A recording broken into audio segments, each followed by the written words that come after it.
History fact about INC. Alam mo ba, kakalbo, nasa bandang kanlurang bahagi ng mundo ay unti-unti nang nagsasara ang mga simbahan ng ibang relihiyon.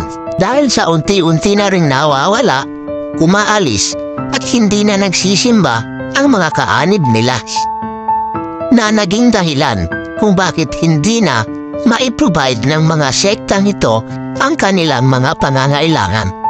Dahil wala na silang makolektang abuloy upang magpatuloy ang kanilang simbahan. Kaya naman unti-unti na itong nagsipagsara at ang iba nga ay ipinagbibenta na. Pero alam mo bang ang ilan dito'y binigyang buhay muli ng mga INC matapos bilhin ito upang hindi sirain at gawing bahay-sambahan. Di nila itong pininturahan ng bago at iniangkop ang disenyo sa mga gusaling sambahan ng mga iglesia ni Kristo. Kaya imbis na sirain o kaya naman maluma lang, ito ay muling pinakinabangan at pinasigla ng mga iglesia ni Kristo. Kaya naman ang mga simbahang ito ay muling nabigyan ng buhay at sigla.